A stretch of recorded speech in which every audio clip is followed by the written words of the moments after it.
Even in an AI-focused world, MacroEdge is in the business of focusing on you.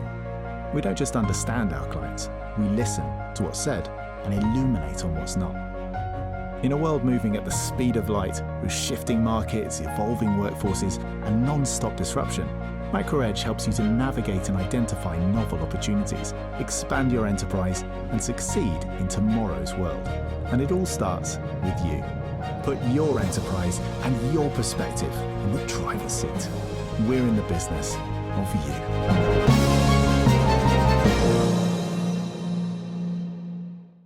Good evening, everyone. Welcome to MacroEdge Radio with John Galt, back after the holidays in an unfortunate delay.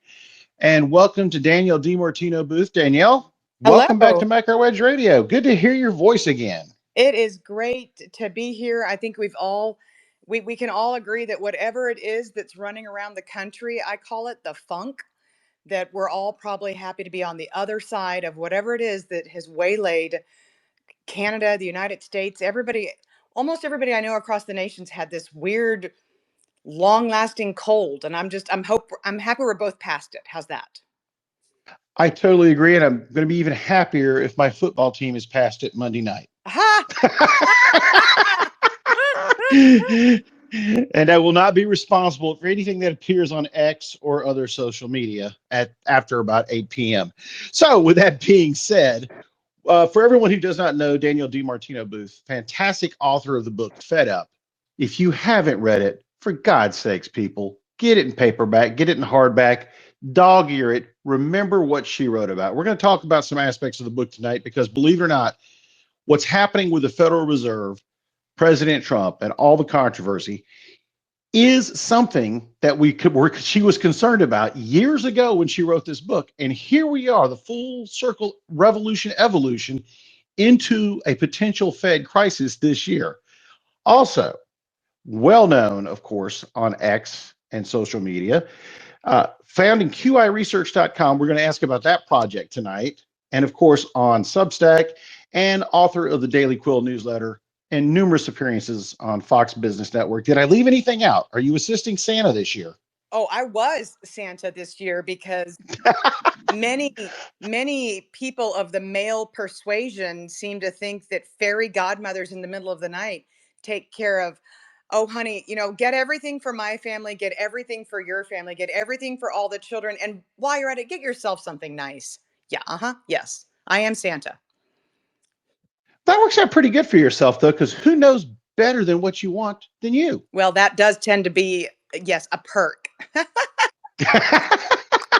Well, this is fantastic because we're going to take some different angles, because the nice thing about long form discussion radio is we're able to have an actual discussion and trade ideas and talk about what we've witnessed. And since the last time we've been on, it has been a tremendous, just absolutely historical event after historical event. I'm going to start with something that happened today, though. We have suspended the collection efforts on the student loan program. Yes. Again. Yes, we have again. Now, is this not a conviction or an abdication that we should just go ahead and toss contract law out the window and abandon anything we sign? Because it certainly seems that mortgages, car payments, student loans, etc., there's no real obligation to pay it. Don't forget the credit cards. There's an executive order coming down the pipeline as we speak. So, that's it. Which will be the biggest disaster for the lowest 40% of our country in history. If there's one word, John, that I have a few years ago, it was unprecedented. The word that I cannot stop using this year is irony, because so much of the hostility and the we're going to do what's right by the American people was based on we're going to make people make good on their obligations. We're going to make contract law great again. And the irony that we continue to throw one after another out the window. I mean, I'm gonna make my children start paying me interest on just to experience what it's like to pay interest, just to remind them that such a thing exists in this world. even though they don't owe me anything.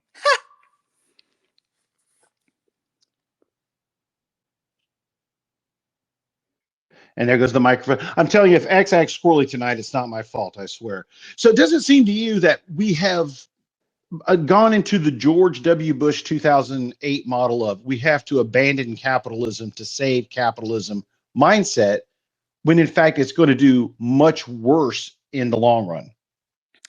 It is. And my greatest concern is that the constant delay tactics um, are conveying such a bad lesson. I have if I wake up in the middle of the night and my heart's racing, it's because I picture I picture the Chinese halfway around the world absolutely sitting back and laughing at the mockery that we're making of what our founding fathers fought so hard to establish.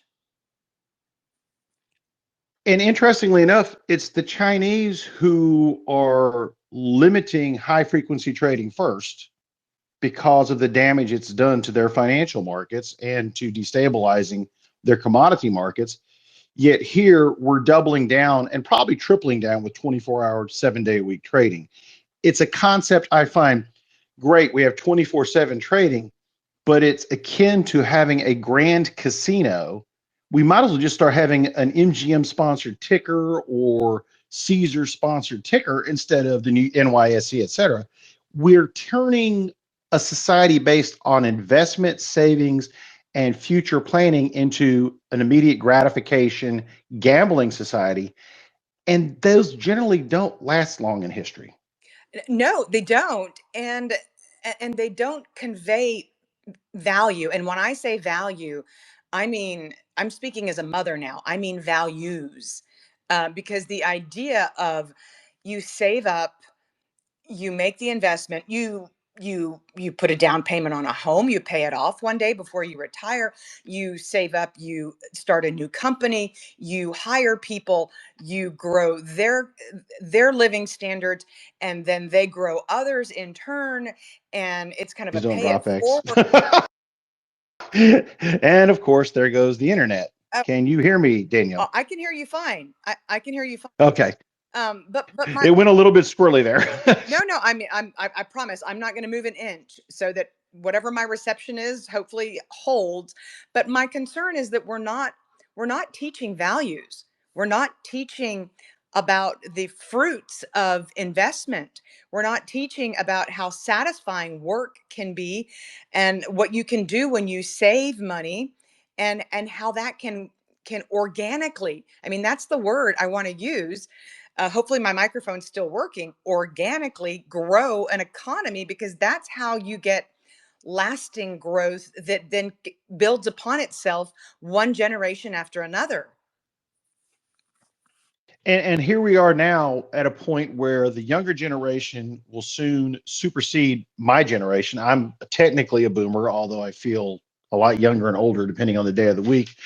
Uh, and we grew up in that society, in that era, not yourself. I know you're younger than I am, where we could sit there and focus on what we've set aside for the future, those investments, and planned for 5, 10, 20 years. Now, if you plan for 5, 10, 20 years, you're considered short-sighted, and you're expected to share the fruits of your efforts with society. And that is the antithesis of everything that our founders and the capitalist idea that we seem to no longer teach anyone under the age of 30, in my opinion. Well, you know what? Excuse me, I'm going to push back a tiny bit, just a tiny bit, because um, I'm probably biased because I've got two 18-year-olds, a 19-year-old, and a 21-year-old, and a partridge in a pear tree, and two very neurotic basset hounds. But my kids' generation, they have an appetite for and a curiosity for work and for creativity. Don't get me wrong, it's born of paranoia. It's born of, oh my gosh, AI is going to replace me. Why do I even exist? Um, and there's, that I think that's overblown. But I do see a lot of hope in the younger generations wanting to discover how they can outthink AI and what AI has the potential to create and destroy. It's funny you mentioned that because Ed Dowden and myself, we had a show here last month, and we discussed that very subject, and we discussed how AI is overhyped and underperforming thus far. It's a great document editor. It is a fantastic spell checker, but as far as making logical, sustained decisions over prolonged periods of time, it ignores historical precedent and human emotion. And the creativity is only born of what it can find on the internet to duplicate or reinterpret. I think your kids are onto the right path. Everyone says talk radio is dead. Well, if we allow it to become this boring robotic soundbite driven society, yeah, it's pretty much dead. Same for movies and everything else. But your kids have the right idea, and it provides some hope that a percentage of our younger society realizes that we were not founded on finding replacements for human creativity, but enhancements. Exactly. I mean, I couldn't have said it better myself. And again, here's the word irony, and now I'm attributing it to myself. When I was envisioning what my children would do when they grew up, it had something to do with some intersection of Silicon Valley and Wall Street. And now I find myself stepping back and saying, we used to make fun of those kids who studied liberal arts, but I think the future is going to be about a combination of studying liberal arts so that you appreciate history and you appreciate creativity and what that does in the human brain so that you can then bring that forward into the business world. And I can't believe that in 10 years ago, had you said Danielle DiMartino Booth is going to be advocating for liberal arts education, people would have thought you were nuts. But I think that that's where we are at this juncture right now, because younger individuals realize that they're going to have to outthink the machines in order to not be rote, in order to not be robots. I think that's the correct approach. And I also believe that the failure to balance liberal arts as part of an education, I started off in technical computer sciences and electronics and transitioned over to liberal arts simply because I enjoyed studying history and foreign countries more than I enjoyed driving 40 hours a week, working 40 hours a week, and studying 40 hours a week. It burns you out. You have to find that balance in your life that you're happy with. And I think we're going to need more economists, historians, and individuals who are capable of interpreting and acting in a human fashion versus programming a machine to take over. It's a scary prospect if we just abandon it and become lazy and fat like that stupid cartoon Disney made years ago. Well, it's what's funny is that a lot of my peers, none of whom will be named, ask me, they're like, Danielle, why do you go through the effort? The Daily Feather is published every single day. Why bother with those creative, quirky, pop, historic openings? Why don't you just cut to the chase and talk about what's happening with the latest batch of economic data? And my stock answer is, you have to entertain before you edify, because otherwise everything is just generic. It's plain, it's boring, it's blah. And no, I'm not going to have AI replace what we publish on a day-to-day basis. Completely agree. And I've been publishing my blog most often on mostly for almost 20 years now. And it's just something I enjoy doing. I'm not making any money off of it. I'm here to express my thoughts, create debate, and stir some reminders of what's happened in the past. Speaking of which, in the past, we've seen a lot of things happen with our beloved Federal Reserve or despised Federal Reserve, depending on which side of the stand you sit. If you're wearing an IU shirt, you're probably on the despised side with everybody else. Sometimes you got to love them, sometimes you got to hate them. And in this case, I find myself defending Jay Powell, who I'm not a big fan of, just simply because I disagree with some of his past decisions. But the institution itself is under a grave series of attacks, not just from the White House, but from other institutions in our society. Oh, Did you find the announcement of those grand jury subpoenas as disturbing as I did, many others did? yeah, they were definitely disturbing, but they weren't surprising. And that's why I published the manifesto that I did more than a month ago, because I was trying to, I thought I was going to break my brain in half, trying to devise a means by which any and all attempts to strip the Fed of its independence could just be circumvented. I'm like, wait a minute, why are we trying so hard to decide who the right person's going to be when the law allows it to be anybody on that 19-person committee? And let me tell you, it's it's a simple part of the law. It's never been used, and I know that word never is big, but yet it's sitting right there in front of us. And sometimes in history, what we've learned is if you flip a problem on its head, it can solve itself. So, yes, I was horrified last Sunday when I heard about the grand jury indictments. But by the same token, I'm like, okay, let's just refer back to Danielle's little manifesto that reminds people that the Federal Open Market Committee elects its chair, elects its chair. The president nominates all Federal Reserve Board members, all 7 of them, nominates them. The Senate confirms them, or the Senate does not confirm them. But the Federal Reserve chair does not, by law, have to be the same individual as the chair of the Federal Open Market Committee. End of story.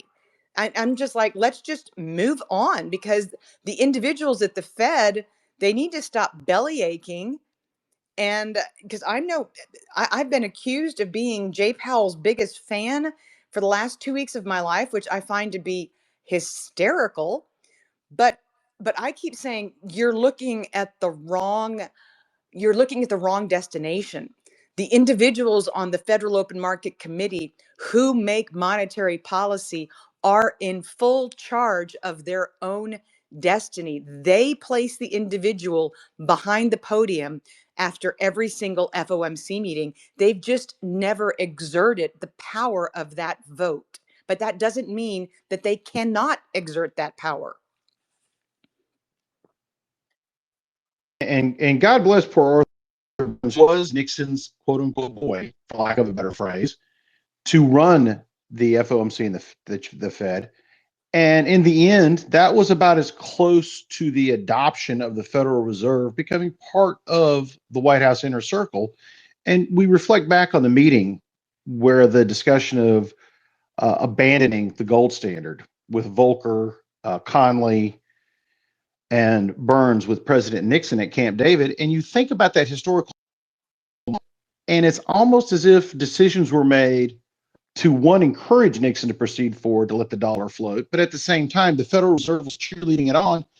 And in my opinion, Burns didn't have the long-term consequences of not having a plan in place to deal with the next 10 years. He wrongly or rightly was given a lot of the blame for what happened in the 1970s, but there was enough blame to go around. And started with the idea of planning the White House.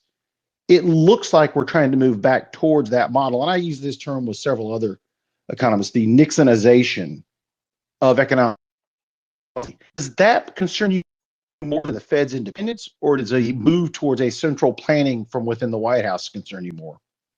Well, look, they both scare the tar out of me, but with deference, John, you're looking at the wrong precedent. You're looking at the wrong chapter in history. Now, there's an individual whose name happens to be on the now infamous Federal Reserve building, and his last name is Eccles, Eccles. Why did he merit the building being named after him? Well, it goes back to my manifesto. In 1948, President Truman wanted for the U.S. Treasury Department to run Federal Reserve policy. And Eccles said, no, not on my watch. At which point Truman said, fine, when your 4-year term as chair is over, you're out of here, buddy. And what did Eccles do at the time? He said, fine, so my 4-year term is up, but my 14-year term as governor is still in place. And I'm not going anywhere, buddy. And he stayed around to ensure that there was no Treasury takeover of the Fed. And that is where the clearest parallel is to where we are today, because Jay Powell doesn't even have to be chair of the Federal Open Market Committee as of January the 28th. All he has to do is say, I'm staying. I'm not leaving. And that alone will make such a statement, because he will be doing the same thing that Eccles did, whether or not you agree with his ideas, his policies, whether he's the person who's to be blamed for transitory being around for too long. It's not the point. His term is up in May as Federal Reserve Board chair, but his term as governor is up in January of 2028. And I want people to think about something. And Danielle thought the exact same thing. And if you haven't read the story about Martin Eccles, I strongly advise you do so, folks. The history of that era in the Federal Reserve, the defiance that Mr. Eccles showed, Governor Eccles showed, it set the battle up for later on with Lyndon B. Johnson. And it created continuous cycles of tug of war between the executive branch and the Fed until, believe it or not, the man who advocated for leaving the gold standard, Paul Volcker, and President Reagan declared a truce, basically. I'll run the government, you run the Fed, we'll meet you in the middle. And it was peace from that time forward, even with Greenspan. Fast forwarding to what we're seeing now and the consequence, I'm going to read a quote out of your book. And once again, y'all better buy it, period. And that's Southern and Texan, by the way. Not only have individual financial institutions become less vulnerable to shocks from underlying risk factors, but also the financial system as a whole become more. Now, she knows who said that. That was Alan Greenspan in 2003, and we're getting the same kind of statements about our system now, that it's more resilient, it's more sophisticated, it can't fail, it can't break. We're more technologically savvy, and of course, my favorite, retail knows more than the institutions. Hence, we can't have the kind of wild fluctuations in our economy and market like we did in the past. Is this the kind of hubris, God, we love that word, don't we, Danielle, that creates the very crises that they're trying so hard to avoid in Washington right now? It absolutely does. And I mean, what we don't appreciate is that the financial system that most refer to is the one that's visible. And yet the financial system, the larger part of the financial system, is in the shadows. It's much larger than the conventional banking system. The non-banking system, the unregulated non-banking system, is where more of the risk lies, but we can't see it. It's invisible. And people, and when you use the word hubris, you can talk all day long about JP Morgan's fortress balance sheet, and it's a publicly traded company and we get to see its financials. Why aren't we talking about who JP Morgan or Wells Fargo or Citi, why aren't we talking about who they bank, who they fund, the money that they provide so that the private equity, the private credit, the buy now, pay later, the triple leveraged exchange traded funds. Why don't we talk about the fact that the conventional banking system is funding what's happening in the shadows, which is where the real risk lies? And it's a difficult discussion to have because, again, we can't see it, but that doesn't mean that we should pretend it's not there. Do you find it disturbing that one of President Trump's action, and look, folks, this is not political, this is purely an economic viewpoint, because I agree with some of President Trump's policies. I disagree with what's happening with a lot of the economic decisions that we're witnessing and some of the insane declarations we're hearing. But the attempt to strip the Federal Reserve of regulatory oversight, and in all practical purposes, the motion towards a permanent reduction in their oversight capabilities to be an enabling factor for private equity, basically get away with murder and eventually stick the taxpayer with the bill. And that's, that's where we're headed. Look, people always get confused because they haven't read my book. And that's not me saying, read my book. I mean, Fed Up, I thought, was a fairly forthright title. It wasn't End the Fed, because I personally understand what the Chinese have done to an unprotected intellectual property apparatus in the United States. They've just absorbed it, used it, and now use it against us. So the idea that our financial system can be completely unprotected, I think, is preposterous. But in Fed Up, what I do advocate for is a single individual regulator of the entire United States financial system, including the non-banks. Now, does that have to be the Federal Reserve? Not necessarily. But does it need to be the OCC, the SEC, the FDIC, the Fed? That in and of itself adds so many layers of confusion that one regulator doesn't know what the other regulator is doing. But the last entity on the planet that should have any regulatory oversight is Congress and or the executive branch. And you outline that quite well in your book, and I think that's where we're at. We can't seem to find an independent middleman to oversee this. And now that we've had this methodology absence, where if you agree to a contract and you don't have to honor the interest payments, you don't have to honor the payments on the principal, we'll just stretch that out to infinity and allow the losses to be absorbed as a societal portion for the advancement of America, or whatever flowery language we decide to use.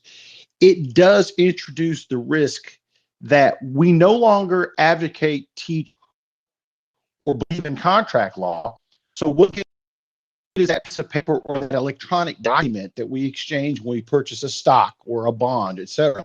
Look at Saks Fifth Avenue today. Their bonds are trading below 1 penny in the bankruptcy. Yet there are people speculating and buying the DIP paper, believing they're going to come back out of it after being burned in the bond. It doesn't seem true that in the environment, much less basic oversight of our financial institutions.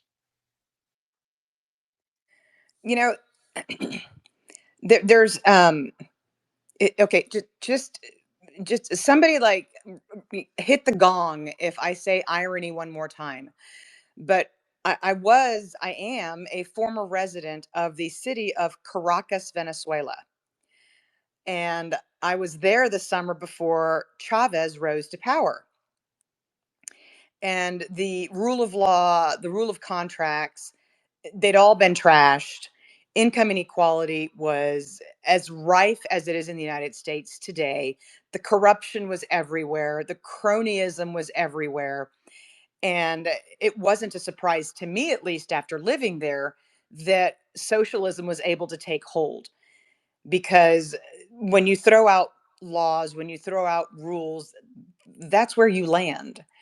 So the company that I was working for was nationalized again after I left the country. And my fear is that we are allowing such a degree of government encroachment into the private sector that, as well as looking the other way, turning a blind eye to laws and regulations that allow the wealthiest to continue to get wealthier because they don't actually have to live by any rules, My greatest fear after living in Venezuela is that we're heading in that direction as a country. And it scares the dickens out of me. I'm equally as terrified. And I also find, and I know we're going to make some people just cry because I love to refer to historical references and periods in history. And no, I'm not comparing the particular leader of this country to President Trump, but Alfredo Rocco was the father of fascism in 1925 Italy, but he was also considered the philosophical father of corporatism. And we have adopted some aspects of corporatism into our government now. Is not the investment of our taxpayer dollars with no vote, with no oversight into corporations, the most blatant deviation from you've seen in the last 20 years, except for the Bush era? Yeah, look, I don't begin to remember. I have an MBA in finance. I mean, that's my world.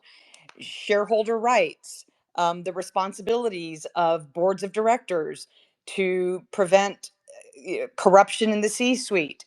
The innate dividing line between the government and the private sector, and those lines should never be crossed.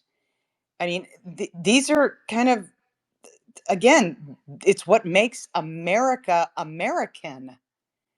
And I have a very hard time believing that so few people are speaking out against what we're witnessing, by the way, beginning with Congress.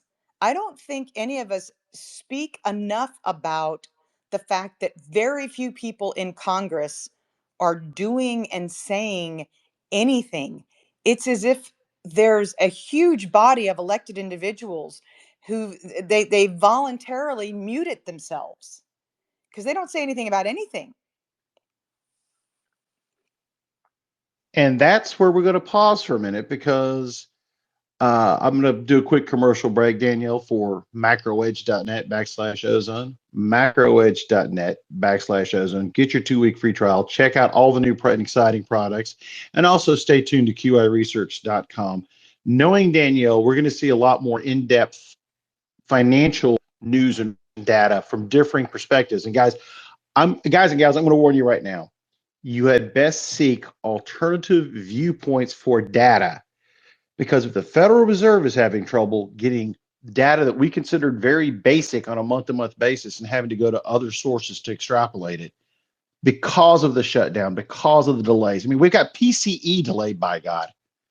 We could see distortions that create policy mistakes for the long term. Don't become a policy mistake with your own portfolios. Pay attention to what's happening at macroedge.net. Pay attention to Danielle and watch what's happening at QIresearch.com. That being said, we're going to go to page 95. And an individual, a great economist who was really castigated, and I'd love your take on this. It's Raghuram Rajan. You know his story. Oh, yes. And Larry Summers, who is everyone's favorite Epstein Island visitor, made the comment that he believed that Rajan's paper was basic, slightly Luddite premise and to be largely misguided, only to be proven right several years later with the crash in 2008. Does it bother you that a lot of individuals consider opinions that lots of members of the MacroEdge team and other quote unquote alternative media or economic viewpoints to be Luddites because we don't just blindly adopt the faith of the technological marvel of AI? We want to see the books. We want to see the numbers. We want to see profits. And we'd also like to read the terms and conditions. We're those weird people that actually read an auto contract or a mortgage. Yet here we are, just trust us, nothing bad could happen. I know that's a Luddite principle, but does it not bother you that everyone's ignoring the fine details, like you said, what's happening under the surface, and not focusing on alternative sources for data and information, especially in an era where it's out there if you're willing to do the research? And it's not even, and the thing is, to your point, doing the research is not rocket science by any means. I mean, the very thing that we're letting think for us is also very capable of gathering data efficiently and effectively and spitting out product.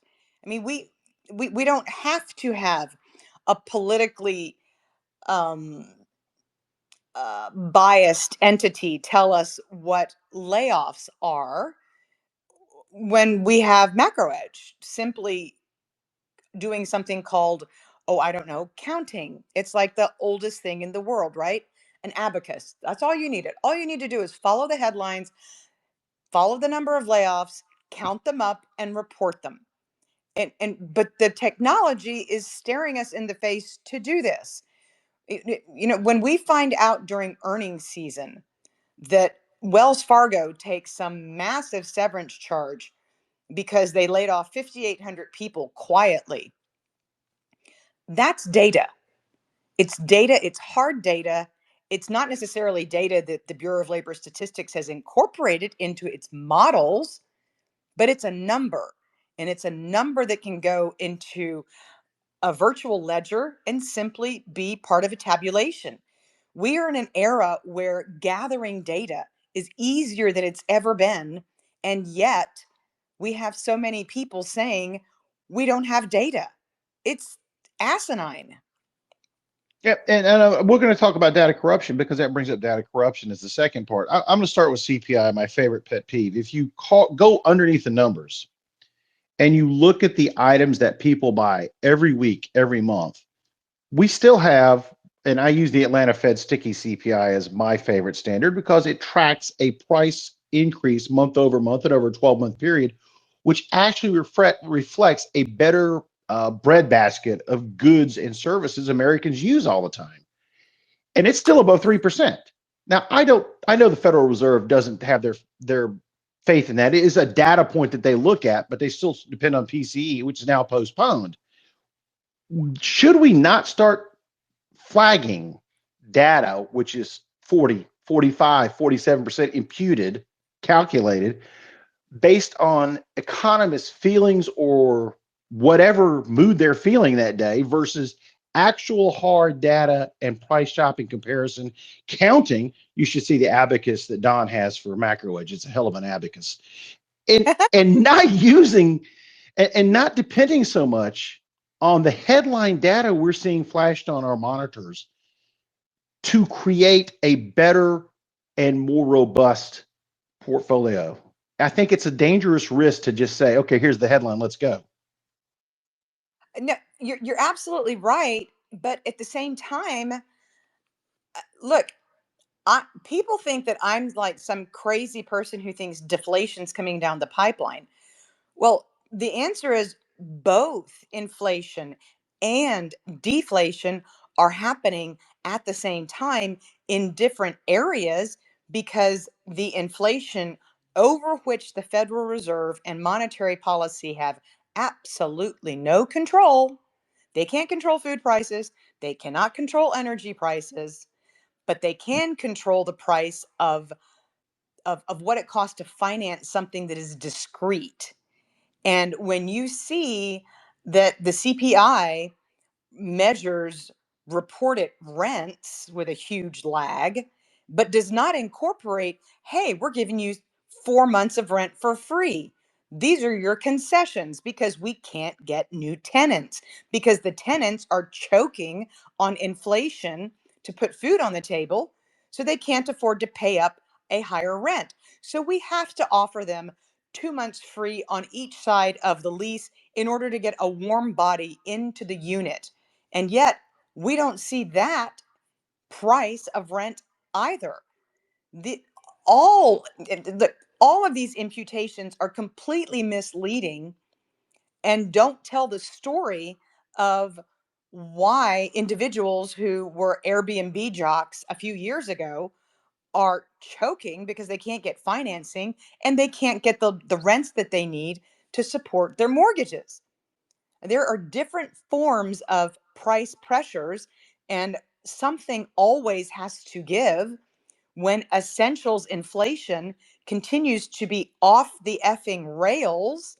That means, by definition, disinflation is going to creep into the things that we do not have to buy, which would explain, oh, I don't know, Saks Fifth Avenue's paper trading at a penny on the dollar. And there you have it, folks. And I'm going to tell you right now, Danielle hit on something. And for those who don't pay attention, I know, Danielle, you don't read my drunken predictions. You probably should, because they make you laugh sometimes. I'm one of those crazy Miami people who write much better on scotch or vodka martinis. But the truth is, I think that we're going to see an inflation scare the first quarter of this year. A scare, not a sustained move up. And I think that's why we saw the 10-year creep up towards 4.25%. And I really believe we're going to see it peak over 4.3 before President Trump goes crazy again on the Fed, even worse.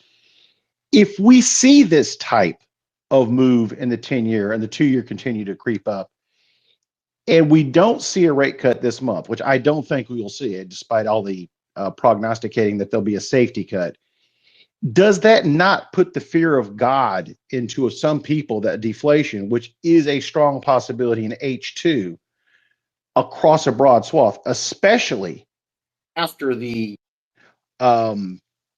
metals in their super spike? And for folks who don't pay attention, precious metals and base metals usually spike before a recession occurs and hits historic moves. We still have room to run, but it's going to be one of those historic moves we all look at and go, oh my God.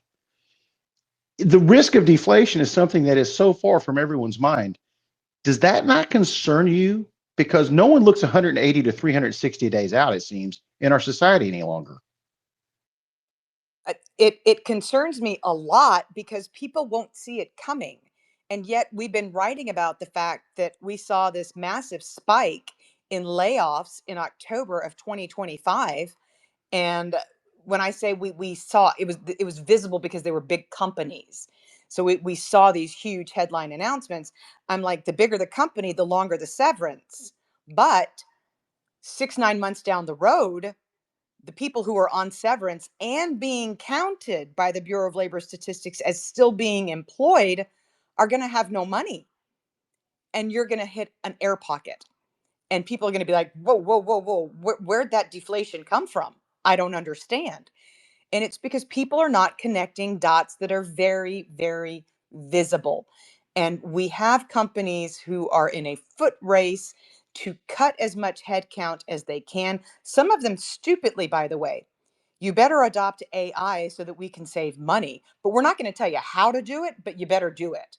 So they're having to go back and rehire people because nobody knows what they're doing. But in any event, in a high layoff situation like we're having, in the state of Texas where I am, where most home builders are laying off people, and it's important because these construction jobs pay a lot of money.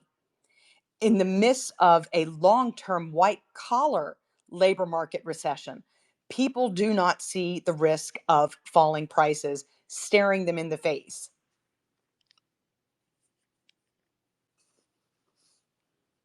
And once again, X decides to go crazy on me. There we go.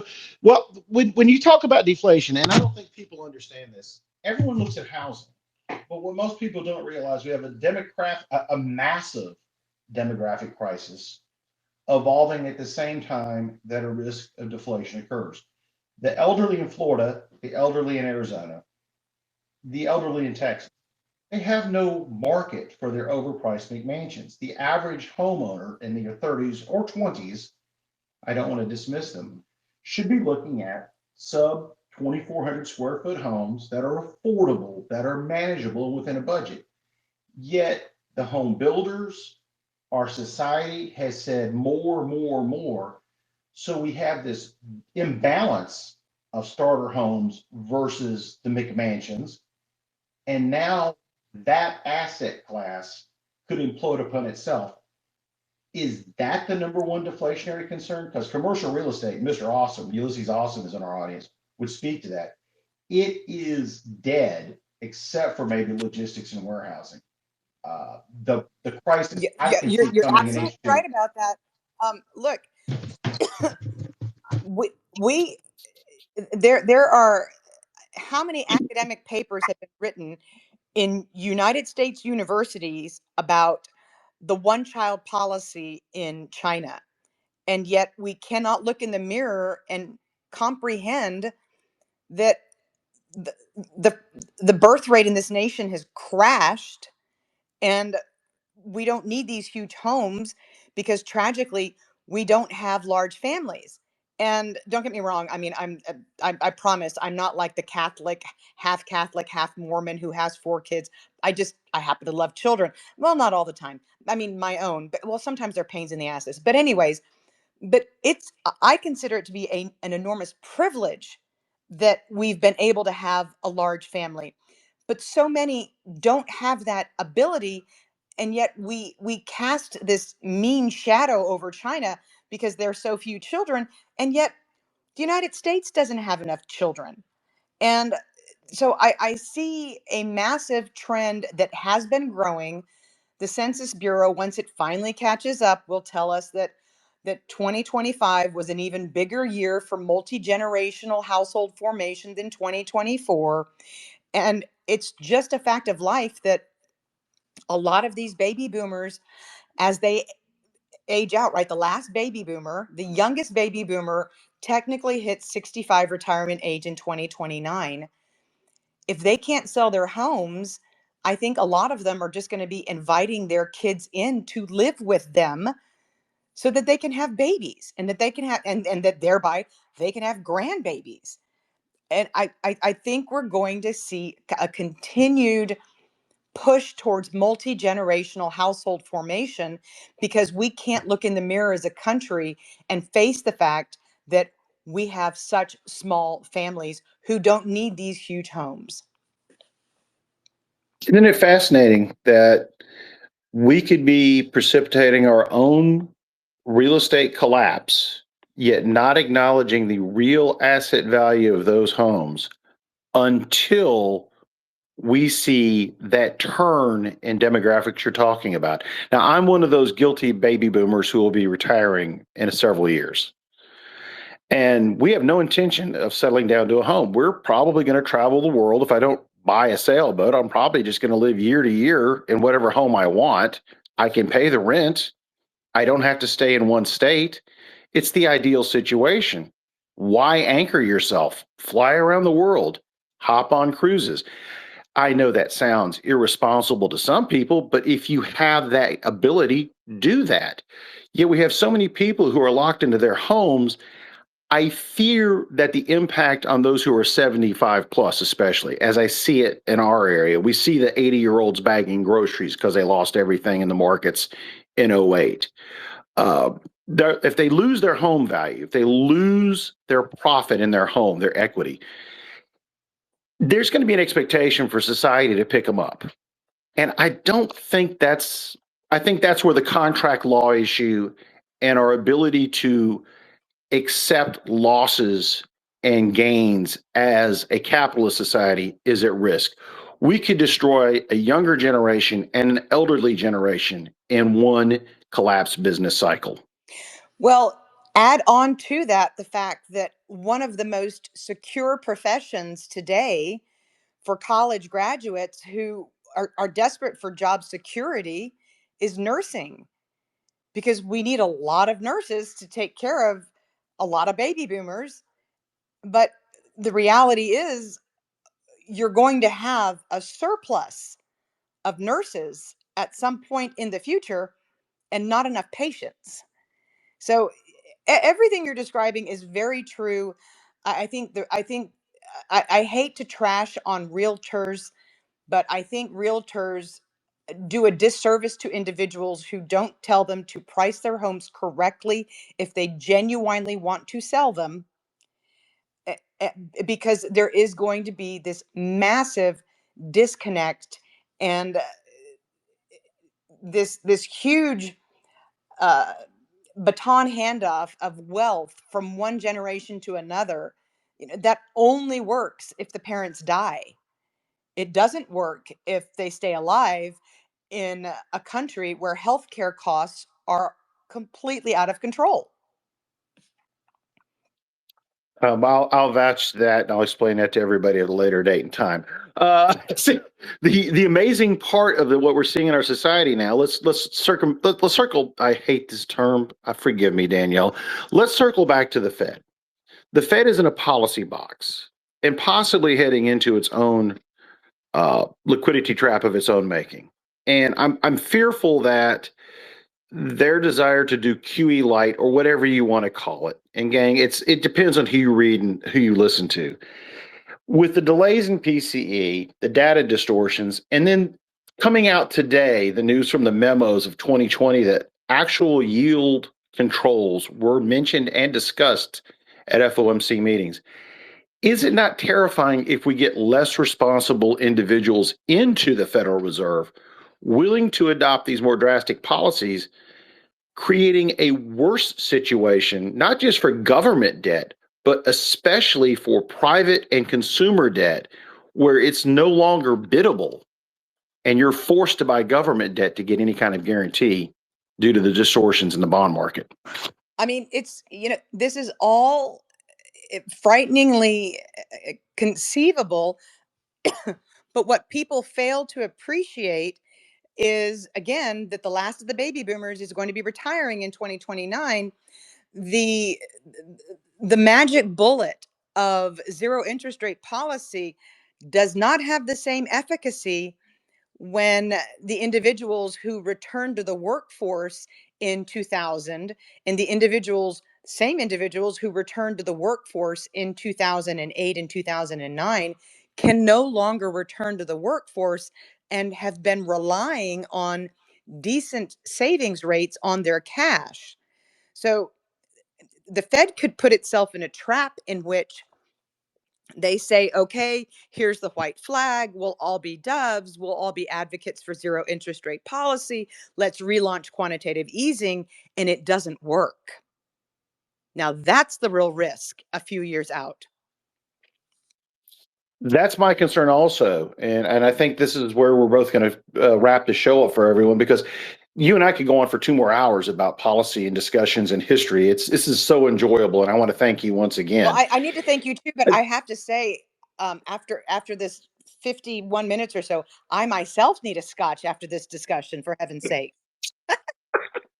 Oh, I understand. I totally understand. I'll probably go have a vodka tonic afterwards too, so we can all just relax for a little bit.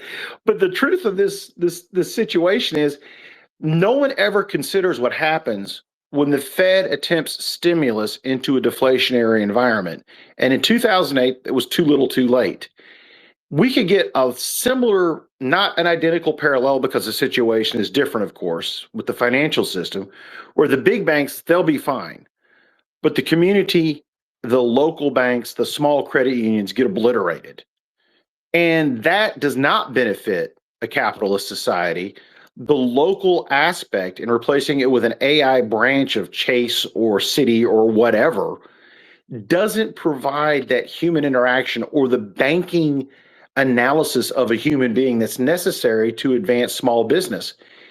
Is this dismissal of the small business capitalist model something we should start taking more note of and trying to remind Washington that, hey, we're still out here and we can create more jobs than these mega corporations? You might want to quit taking a crap on us with policy, with regulation, and with some of the crazy ideas you keep throwing forward, like tariffs on copper or widgets or whatever. We have to start looking at a unified economic and industrial policy before we destroy the very engine, which is what might save our country. Yeah, we absolutely do. I grew up in San Antonio, Texas. Love me some Frost Bank. Love the fact that bankers still know people's names. And look, every single time people are like, what is another 25 basis point rate cut going to do to mortgage rates? I'm like, you're focused on the wrong entities. You have to make it feasible for small businesses to conduct business. And if you don't have lower interest rates, don't get me wrong, I think the floor should forever be 2%. We should never go back to the zero bound. We should never go back to quantitative easing. But I think that lower borrowing costs for small businesses and making sure that the fabric of the community banking system in this country is held intact is absolutely essential to the future of democracy and capitalism in America. Do you think, as I do, there's a risk of credit access being destroyed for the lower leg of the K this year? Well, if we impose caps on credit card rates, yes, that'll happen overnight. So what happens to the subprime mortgage holders? And by that, for you people out there who don't believe me, subprime mortgages still exist. They're just not labeled as such. The subprime mortgage holders, the 600 FICO or less, who shouldn't have gotten a mortgage but got one because of the change in how the scoring is calculated, and they are losing the ability to afford to sustain their payments and make those payments in a timely fashion. If they're denied access to credit, we're going to see a societal revolution at the ballot box come November. And I don't think people understand that populism is a pendulum that swings both ways. We will get, again, I spend more time reflecting back on my living in Caracas than I ever have, because if you push small businesses too far, if you push people who work and are subprime borrowers but want to pay their bills and are paying their bills, if you push them too far, they will vote for being supported 100% by taxpayer money. They will vote socialism in at the ballot box, period, end of story, if you give them no other choice. If you say, I'm going to make it so prohibitively expensive for you to borrow that you cannot feed your family, they'll vote to feed their family, period, end of story. And as Mao once said, I believe the bullet will supersede the ballot box before you know it. And it's scary to think that we could be on a path similar to Venezuela, not identical, but a path similar with a much bigger nation. And I believe the risk of a schism between the South, the North, the East, the West, based on demographics, geography, and economy, is the risk that our society face now. And I appreciate you being an advocate for capitalism and for keeping some degree of independence with our central bank. We're going to close the program with one big question, and I'm going to see if you believe the same thing I do, but I want to hear your answer more than people hearing my blabbering mouth. You're the guest, you're the expert. Is it time for a modernization act for the Federal Reserve? Oh my gosh, yes. I wrote a whole chapter about it. That's why I remember that. I get so pissed off that people do not read Fed Up and then crucify me. There is a blueprint in the very last chapter of Fed Up. Don't buy it. Don't buy it on Amazon. Don't buy it on Audible. Just check it out at your local library. Read the last chapter. I explain exactly how to re-engineer the Fed by taking it down to the studs and rebuilding it from the ground up to be an independent central bank for the people, for the public of the United States. Don't end it, but for God's sake, take it down to the studs and rebuild it from the ground up for the individuals in this country, not just the top 10%. God, I love throwing hanging curveballs to you. You always knock it out of the park. Danielle, I hope and pray that Arch Manning and your Longhorns return to the greatness. Go Horns, go Horns, go Horns. Yeah. Well, it's all about the U today, though. But hey, let's hope that we get some more balance. My kids are in school in Indiana, okay? So my two youngest are finishing up at Culver Military Academy, and we're all rooting for the Hoosiers, all of us. Well, I don't know if you've seen the ticket prices down here, they will make you believe that inflation is here to stay at $35,000 for 50-yard line seats. Wow.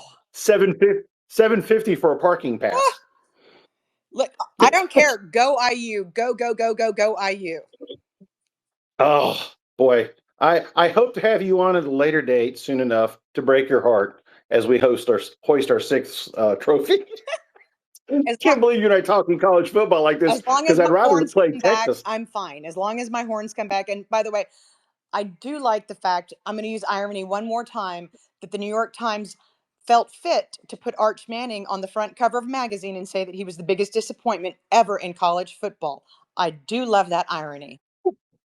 Well, that's called stupid, because one thing these people have not learned over the past 30, 40 years, and I saw his dad play in a stadium. Yeah, I'm showing my age. You don't piss off a Manning. It's the biggest mistake they could have made. And by impugning his honor, he'll probably come out and throw for 5,000 yards next year and 30 touchdowns easy. Amen. Hallelujah. Hook 'em.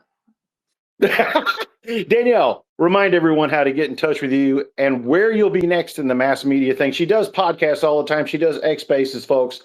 But let everybody know your next big appearance and what you're planning to write in the future for QIResearch.com. I'm writing all about the private credit world these days. I'm writing about how very, very underpriced credit is compared to other asset classes.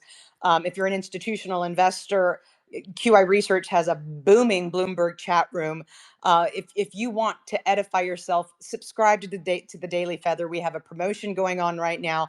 Become a Daily Feather reader. DiMartinoBooth.substack.com. And you know what? If you don't have the money to do that, follow me on Twitter, but don't listen to the trolls at DiMartino Booth. Thank you so much. And folks, understand, we all have trolls. We all have people that say stupid things. We all have people that can't read books, do basic math, or understand the English language. You heard it very clear from Danielle DiMartino Booth tonight. The Daily Feather, QI Research, everything is worth your time and money if you're a serious investor.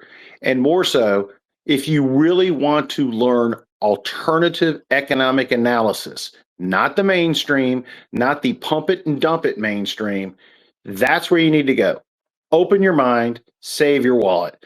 For MacroEdge Radio, this is John Galt. Good night now.